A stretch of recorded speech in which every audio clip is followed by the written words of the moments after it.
Oke, assalamualaikum warahmatullahi wabarakatuh. Jumpa lagi di channel Kisuryo Wijoyo Sao. Ngobrol-ngobrol santai, ngobrol-ngobrol misteri yang benar-benar terjadi atau benar-benar kisah nyata yang istilahnya bukan dibikin-bikin atau gimmick-gimmickan ya. Dan kejadian itu benar-benar terjadi dan bahkan sampai viral masuk berita ya. Tapi saya itu tidak mau nyebutin di daerah mananya. Yang jelas itu adalah di berita. Dan itu terjadi sekitar bangsa 2 tahunan yang lalu lah. Jadi kejadian itu ini udah jam berapa nih? Ini saya sengaja melakukan cerita ini tuh jam tengah 1 malam ya, biar ada energi-energi yang istilahnya kurang nyaman atau apapun saya langsung samper gitu. Asik. Langsung samper waktunya relap ya. Jadi ceritanya tuh pas adik saya itu mau berangkat ke laut ya, atau dalam daerah Tegal atau daerah Brebes itu, atau daerah Pemalang, daerah Jawa lah intinya. Itu nyebutnya itu Miang ya, masih kapal lokalan lah intinya. Jadi adik saya tuh memang dari lulus sekolah dia tuh emang kerjanya tuh sukanya di laut ya. Nggak tahu dari dulu tuh dia tuh sukanya kerja di laut itu. Nah ini tumben-tumbenan ya, adik saya itu udah kurang lebih itu sekitar 15 tahun itu kerja di laut ya. Jadi adik saya itu bentar lagi kan itu mau nikah ya, pas sebelum kejadian yang mengerikan yang benar-benar ganjil terjadi sama adik saya dan teman saya ya. Adik saya dan teman adik saya itu.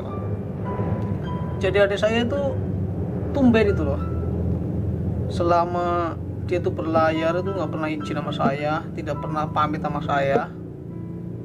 Karena dia tuh izin ke saya tuh karena dia itu dilarang gitu ya, dilarang oleh mertua saya, dilarang oleh bapaknya atau emaknya gitu ya. Intinya nggak boleh lah, dia tuh disuruh untuk cari kerjaan itu di darat ya. Sedangkan tanggal pernikahannya itu udah mendekatin ya, sedangkan adik saya itu katanya itu tidak memegang duit, tidak, istilahnya nggak pegang duit lah. Satu-satunya jalan tuh biar bisa ketutup itu harus berlayar itu loh. Makanya dia tuh pusing gitu loh, dimana nyari kerja itu lah biar dapat ketutup kebutuhan buat acara hajatan, untuk acara nikahannya dia tuh ketutup itu loh. Dia tuh harus mau nggak mau tuh dia tuh harus tetap berangkat ke laut ya, karena kalau ke laut itu emang lumayan ya kalau kalau yang berhasil, kalau yang orangnya pintar nabung itu atau jarang kasbon di laut lah, itu emang duitnya cepet itu ya. Nah adik saya tuh tetap pikirannya itu tetap harus berangkat gitu loh, walaupun emaknya itu nggak ngizin atau tidak mengizinkan untuk pergi berlayar ya. Karena kata orang-orang dulu tuh emang bener, kalau orang mau nikah itu ada aja lah kejadian-kejadian yang aneh-aneh atau kejadian yang mengerikan lah. Itu nggak mau terjadi sama adik saya, sama anaknya lah dari mertua saya itu. Makanya dia tuh izin sama saya gitu loh, dia tuh pamit ke saya, dia tuh ngomong, "Mas, gimana mas, menurut mas," dia ngomong saya gitu loh. Sebelum berangkat dia udah ngomong saya, dia tuh bilang, "Mas, gimana nih, saya tuh mau gak mau harus tetap berangkat ya, walaupun saya dilarang oleh orang tua, saya tetap harus berangkat karena satu-satunya jalan tuh biar dapat duit tuh harus ke laut itu." Nah saya pun bingung ya, saya sih nggak bisa ngelarang ya, karena itu emang istilahnya haknya adik saya. Saya tuh hanya bisa kasih pesan, saya tetap support gitu ya. Nah si adik saya tuh tumben-tumbenan ngomong saya gitu lah. Akhirnya saya pun ngizinin ke adik saya, itu sih terserah jenengan, terserah kon lah, terserah kamu, kalau kamu mau tetap berlayar ya nggak apa-apa, tapi aku jaluk tolong, apa sih tak pesennya aku dipeseni orang tua itu tetap harus dipegang, harus dijalankan kalau kamu tuh di laut itu ya. Karena itu emang apa ya, dua orang tua itu penting ya. Kamu tetap harus minta restu orang tua, apapun yang terjadi kamu tuh harus tetap minta restu biar di sono tuh kamu tuh nyaman, tenang gitu ya. Dan kalau bisa tuh saya ikut sampai ke kapal yang mau kamu ikutin lah. Jadi saya tuh minta izin, minta melihat kapal dari adik saya ya. Kebetulan tuh saya tuh pengen lihat itu loh, saya tuh pengen lihat apa yang ada di kapal itu ya. Nah, adik saya pun ngajak saya ya buat istilahnya ke kapal itu ya, karena pas itu tuh udah mendekatin mau berangkat itu ya. Jadi adik saya tuh memutuskan untuk berangkat ya, ini singkat ceritanya ya. Jadi adik saya tuh ngajak saya buat ngeliatin suasana di kapal yang mau diikutin ya. Saya tuh di situ tuh pas pertama saya itu masuk ke kamar itu ya, ke kapal itu ya. Ini saya tuh bukan ngarang-ngarang atau bukan gawe-gawe lah. Saya tuh pas ngelihat itu kapal itu ya, itu kapal yang mau ditumpangin oleh adik saya itu benar-benar itu ada yang kejanggalan lah. Saya itu melihat si apa, kapal itu penuh dengan sisik gitu. Saya juga bingung gitu. Itu kapal itu tuh kayak sisik ular gitu loh. Cuman itu sisik itu gede-gede banget itu loh. Kayak apa ya? Ya segini-gini lah, kayak apa ya, kalau di emping-emping lah, semping-emping gitu loh. Saya juga bingung gitu. Itu si kapal itu dipenuhi dengan sisik gitu loh. Baru pertama saya lihat itu ada kapal itu bersisik gitu, serem banget. Pokoknya kayak sisiknya itu loh, ular-ular naga gitu loh. Nah di situ saya tuh udah curiga gitu. Ini ada yang nggak beres ini sama kapal ya. Saya ngomong sama adik saya. Sebelum berangkat adik saya itu saya bilang ke adik saya, Dek, ini kayaknya kapal yang mau ditumpang itu ada yang nggak benar, ada yang nggak beres. Kamu lihat nggak itu kapal itu penuh sisik nggak?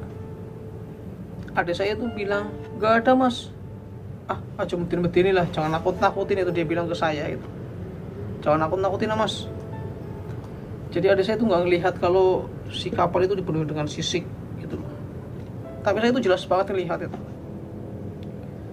Nah gini aja deh, kamu benar tetap mau ikut ke kapal ini atau gimana deh? Cuman aku pesan kalau sama kamu ya. Jadi saya tuh pesan ke adik saya, pokoknya kamu itu setiap mau kerja, mau mulai kerja, kamu tetap harus ingat karo sing gawe urip, harus ingat sama Gusti ini lah, sama si nyiptakna seisi alam lah. Kudu bersikir lah. Aku pesan karo adin aku itu. Kebetulan adik saya itu juga tahu saya sering ajarin, dia juga sering nonton video saya, suruh ngapalin sholawat fatih ya.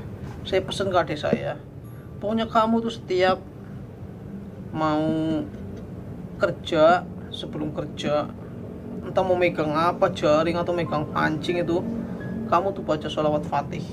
Saya pesan sama kamu tuh harus baca sholawat fatih. Nah kebetulan adik saya itu nurut ya.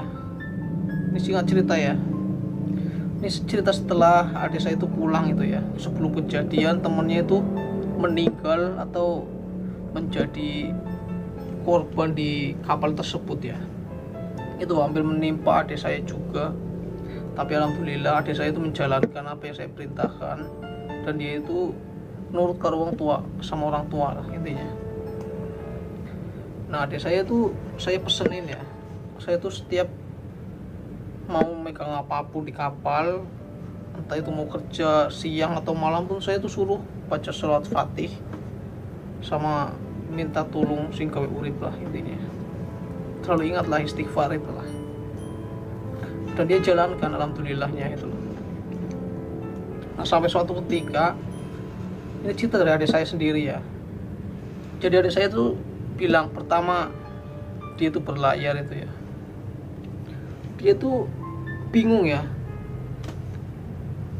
baru sekitar bangsa 1 kilo ke tengah laut lah, baru berlayar lah, baru keluar dari dermaga gitu ya. Itu kapal itu ngalamin kejadian yang aneh itu. Si kapal itu tiba-tiba tuh mesinnya mati gitu. Pas baru 1 kiloan lah dari dermaga gitu. Dia bilang itu si kapal itu berhenti gitu. Padahal itu nggak ada ombak, nggak ada apa itu ya. Tahu-tahu tuh berhenti itu, nyetak di jalan itu. Nah, pas itu tuh adik saya tuh kebetulan dia posisinya itu sedang apa ya, berada di daerah dapur lah. Dia tuh lagi bikin kopi ya, karena itu malam hari ya. Pas di itu malam hari dia mau bikin kopi gitu loh. Nah, pas dia itu baru keluar itu ya, pas baru keluar karena kapalnya kan berhenti gitu ya. Pas dia lagi bikin kopi itu si kapal itu stop gitu loh, berhenti di tengah-tengah ya. Pas dia itu baru keluar dari dapur itu ya, pas keluar ke istilahnya ke halaman lah, namanya apa sih ya, ya punya keluar dari dapur lah. Pas keluar dia tuh melihat kayak seekor ular gitu ya.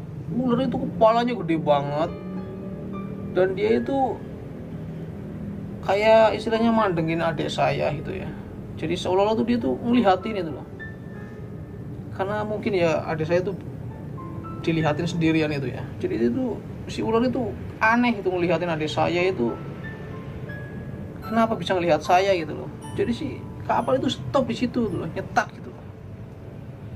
Nah, pas kejadian itu adik saya itu langsung istighfar itu ya, langsung baca sebisanya lah. Dia itu baca sholawat fatih juga, yang apa yang sering saya istilahnya saya pesenin ke adik saya gitu ya.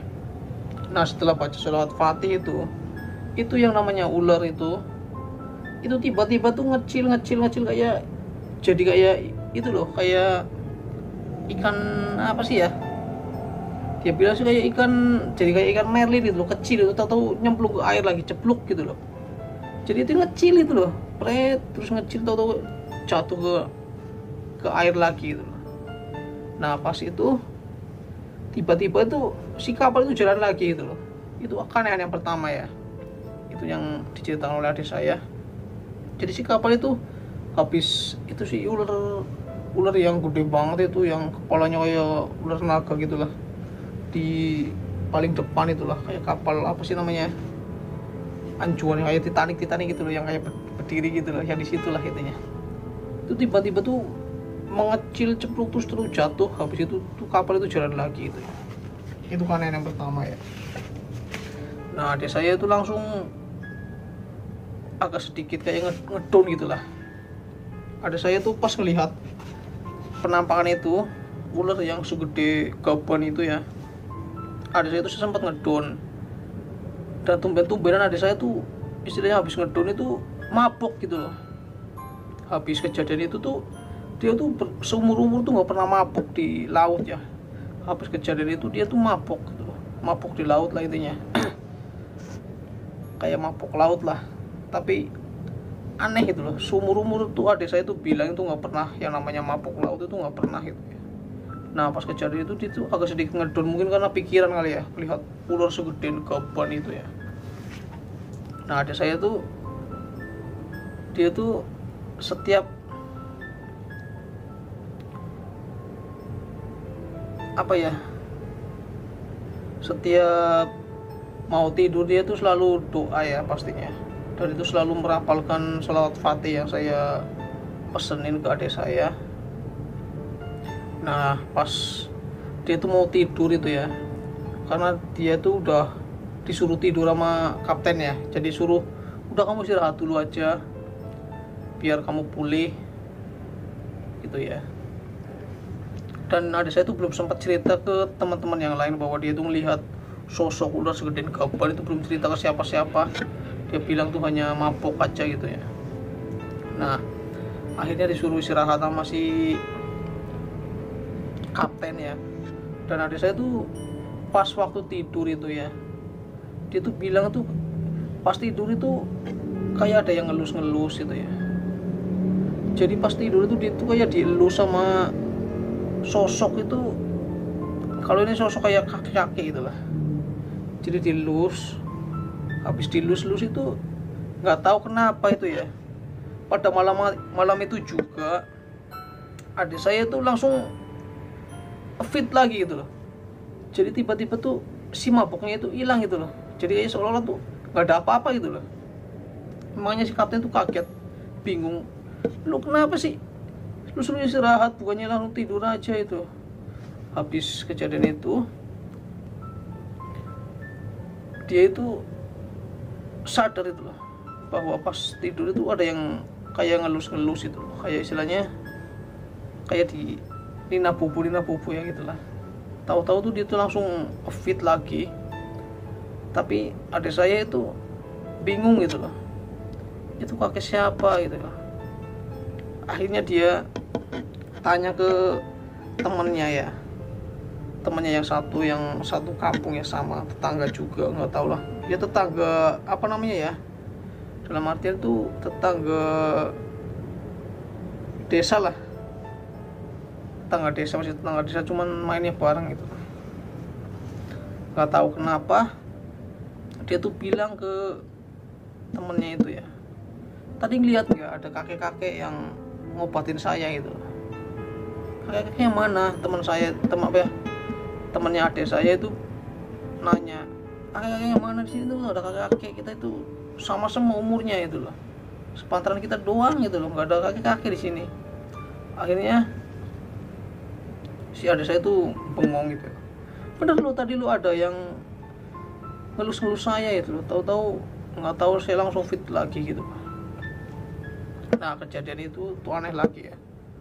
Nah, pas itu punya lembur lagi, akhirnya adik saya itu udahlah lupain aja lah, kita lanjut kerja lagi. Akhirnya adik saya tuh pas malam itu juga tuh langsung lanjut kerja. Nah, pas malam itu tuh nggak ada kejadian aneh-aneh lagi ya. Nah, pas hari berikutnya itu ada kejadian aneh lagi gitu loh.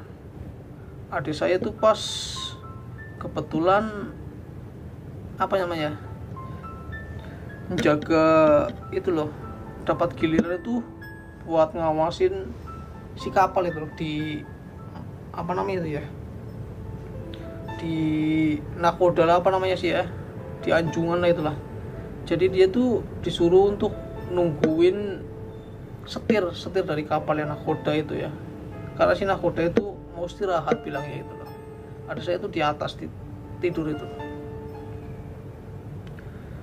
Jadi adik saya itu mantengin si kapal itu selama bangsa 2 jam ya, karena itu udah menjelang jam 1 jam 2 malam itulah. Si kaptennya itu mau istirahat itu. Adik saya itu ditugaskan buat gantiin si nahkoda buat ngelihatin ke depannya, kalau ada apa-apa nanti suruh bangunin si kaptennya itulah. Nah, pas kebetulan itu adik saya itu menjaga itu si kendali kapal itu ya. Adik saya itu melihat ada seekor, entah itu apa ya, kayak semacam kepala itu loh. Kepala tuh gede banget, kayak ikan yang nggak masuk akal lah. Itu kayak karang gitu loh. Jadi itu ada saya tuh melihat itu kayak ikan, itu gede banget, cuma bentuknya itu kayak karang gitu loh. Akhirnya itu kaget, saking paniknya itu loh. Si adik saya itu langsung bangunin si kapten itu loh. Nah, pas kejadian itu adik saya itu bangunin si kapten itu langsung panik, kaget itu loh. Dia tuh langsung bangun tuh, langsung banting setir itu loh, bangun, dia tuh kayak orang tidur tuh saratma gitu loh. Jadi si setir apa kapal itu kebanting gitu loh. Nah pas kejadian itu kebetulan itu yang namanya jangkar itu kan di atas itu ya, karena saking kencengnya itu setir kapal itu kebanting gitu ya. Pas kebetulan ya ada ombak juga lah, kayak ibaratnya kayak di bentur lah gitu loh, dibanting sekrek gitu loh, namanya kaget itu kan. Akhirnya itu yang namanya jangkar itu meloncat itu loh. Jadi si jangkar itu terbang kayak mencolot loncat itu loh, loncat dari atas itu nimpa salah satu ABK gitu loh. Jadi kena kepalanya itu ceprot, aduh. Jadi itu yang kena itu teman dari adik saya itu loh, itu kebetulan tetangga desa itu. Jadi pas kena kepalanya jegrok gitu, aduh, langsung malam itu juga itu si ABK itu yang tetangga dari adik saya, tetangga saya juga ya tetangga desa lah, nggak terlalu jauh juga, itu ketimpa yang namanya jangkar itu, jadi kena kepalanya itu. Jadi saat itu juga langsung innalillahi di tempat lah, innalillahi lah pokoknya. Jadi ketimpa jangkar itu. Nah akhirnya semua kru panik gitu loh ya, sampai ada yang kepelanting lah, namanya kapal dibanting setir, lalu mobil aja langsung balik. Apalagi kapal kan kalau dibanting itu kan itu loh oleng itu. Jadi itu anehnya si kapten itu secara refleks gitu, padahal dia itu cuma bangunin gitu, ibaratnya ten itu loh, kapten itu loh, langsung dibanting setir. Tahu-tahu ya yang namanya musibah yang nggak tahu ya, itu si jangkar tuh nimpa orang gitu loh, akhirnya tewas di tempat lah. Nah akhirnya tuh ramai itu loh, semua kru ABK itu panik semua itu. Nah tapi dalam kejadian itu kan nggak mungkin kita langsung, si kapal itu nggak mungkin bisa langsung pulang gitu kan, nggak mungkin kan. Akhirnya si korban itu ya, yang tetangga desa itu disimpan lah di freezer itu loh, di mesin freezer itu loh, sama ikan-ikan itu, karena biar awet itu loh, sampai berapa bulan sih cuy, jadi disimpan di dalam freezer itu ya. Nah akhirnya semuanya panik ya, adik saya juga panik karena yang ketimpa itu teman satu kampungnya, teman mainnya juga. Akhirnya kan pikiran itu loh, ternyata itu yang ketimpa jangkar itu, dia itu baru pertama juga di laut itu, diajak sama yang ngajak adik saya juga lagi. Aduh itu kan jadi tambah pusing gitu adik saya itu. Akhirnya kejadian-kejadiannya tuh mulai muncul itu loh, sampai adik saya tuh sering kan itu kan si mayat itu kan masih di freezer itu ya, itu adik saya tuh sering ngigo gitu loh, kalau tidur itu kayak seakan-akan tuh kayak disamperin itu loh. Jadi dia tuh cerita sama saya tuh, dia tuh kayak sering dipanggil minta tolong gitu loh sama si tetangganya itu loh. Jadi anggap saja adik saya itu namanya Eko gitu ya, tolong kok. Jadi setiap malam itu sering dibantuin lah oleh itu yang temennya yang meninggal kejatuhan itu ya. Jadi selalu tuh kayak minta tolong gitu loh, kok tolong gitu loh, kok tolong gitu loh. Jadi semakin pusing ya. Tapi setiap adik saya itu tidur itu ya, setiap harinya itu dia selalu baca sholawat Fatih itu ya. Akhirnya ya gimana ya, dia tuh bertahan itu loh, seling ngerapalin sholawat itu. Dan dia tuh kagetnya lagi tuh, dia tuh ngelihat kakek-kakek yang waktu itu sempat ngelusin pas waktu melihat ular yang gede banget itu ya. Jadi dia tuh melihat kakek itu di dapur itu ya. Akhirnya si adik saya tuh datengin tuh si kakek itu ya, didatengin lah tuh si kakek. Dan dia tuh kebetulan si kakek itu nggak hilang gitu loh. Jadi si kakek itu tuh nggak kemana-mana tuh loh, tumben itu loh, nggak ngilang gitu loh. Akhirnya si adik saya tuh ngajak ngobrol ke kakek itu. Dia tuh tanya, kok kakek ada di sini gitu loh. Emang kakek tuh siapa di sini itu loh, ditanya nama adik saya itu. Dia bilang tuh, ini pengakuan dari adik saya sendiri ya. Dia bilang sih, saya tuh ditugaskan buat jaga kamu. Jadi kamu itu kemana-mana tuh saya ngawasin kamu gitu. Jadi kakek tuh bilang seperti itu. Akhirnya tuh dia bincang-bincang, dia pun kaget ya, kayak istilahnya nggak percaya gitu loh, bahwa dia tuh ketemu sosok makhluk halus yang bisa diajak ngobrol itu di situ. Akhirnya pas dia itu balik badan itu ya, tiba-tiba tuh si sosok itu tuh hilang gitu loh. Jadi hilangnya tuh nggak diketahui nama si adik saya itu loh. Dia baru meleng dikit itu udah hilang gitu loh. Itu nggak tahu ya, itu emang ya rezekinya adik saya atau mungkin ya berkat dia sering baca sholawat fatih atau dia tuh sering baca doa ya di kapal itu loh. Jadi ketulung itu loh, delalahnya gitu loh. Pas kejadian itu mungkin kalau istilahnya adik saya itu nggak disuruh gantiin si kapten buat jagain nakoda, ya nggak tahu ya yang terjadi ya. Mungkin bisa jadi kena kejadian juga, kena jangkar itu ya, yang nggak tahu juga ya. Akhirnya ya setelah kejadian itu adik saya tuh minta maaf ya, pas itu ini persingkat waktu ya. Adik saya itu kebetulan udah 3 bulan di laut, akhirnya pulang. Habis pulang itu kan si mayatnya itu yang tetangganya itu akhirnya dibawa pulang itu kan. Adik saya tuh bingung gitu loh, pas pulang itu dia mau ngapain gimana, karena dia yang ngajak yang kena musibah tersebut ya. Dan dia tuh pun cerita gitu ya. Jadi kejadian tuh kayak gini. Dan saya pun samperin ya. Pas dia pulang saya tanyain itu kenapa sih bisanya sampai kayak gitu kan.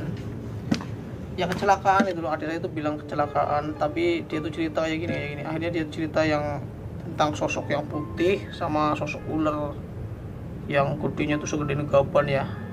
Dan itu ternyata benar apa yang saya lihat pas saya tuh survei ke kapal yang mau diikutin adik saya yang penuh sisik. Itu sisiknya tuh gede banget, seemping-emping lah gitu. Nah akhirnya ya udah, ibaratnya namanya itu kecelakaan. Adik saya tuh minta maaf ke keluarganya juga karena dia yang ngajak, tapi yang namanya kecelakaan dia tuh cerita semuanya, yang apa yang terjadi, apa yang dialamin di kapal itu diceritain semua tuh ke keluarganya, bahwa itu kejadian, banyak sekali kejadian aneh yang terjadi di kapal tersebut ya. Dan kebetulan kejadian itu pun sempat masuk ke salah satu TV juga ya, masuk ke berita lah intinya. Tapi saya tidak berani menyebutkan karena itu privacy, karena itu sensitif juga, takutnya ada dari pihak dari keluarga atau dari kapal nantinya terjadi sesuatu. Karena adik saya tuh masih tetap sampai sekarang tuh masih berlayar, takutnya nanti di gimana. Jadi saya tetap rahasiakan di mana kejadiannya, saya nggak bisa nyebutin. Saya mohon maaf jika ada perkataan yang kurang enak atau ceritanya kurang nyaman atau tidak jelas, saya mohon maaf. Dan buat siapapun yang punya cerita, punya pengalaman mistis atau pengalaman yang menyeramkan atau mengerikan, entah itu di kapal, di bus atau di hutan atau di camping atau sedang naik gunung, silahkan kalian tuh tulis di kolom komentar. Kalian bisa langsung chat saya ke nomor telepon saya, nanti bakalan saya cantumkan di kolom komentar yang saya kasih pin ya. Nanti kalian bisa langsung cerita ke saya, nanti saya bakalan ceritakan ke penonton langsung ya. Buat siapapun yang belum subscribe di channel Ki Suryo Widjoyo Sao, kalian tinggalkan subscribe dan komennya ya. Pastikan kalian terhibur dan ambil positifnya, buang jauh-jauh negatifnya. Saya hanya manusia biasa, tidak luput dari dosa. Salam sedulur, selamat saya ora pernah permusuhan, ora persaingan, semuanya saudara. Wabillahi taufiq wal hidayah. Wassalamualaikum warahmatullahi wabarakatuh. Salam wong Jawa, wong Jawa ojo nganti ilang. Jawa nih, wong Tegal laka-laka. Bye bye. Jangan lupa subscribe ya, dan yang punya cerita kalian boleh tulis di kolom komentar. Terima kasih. Bye bye.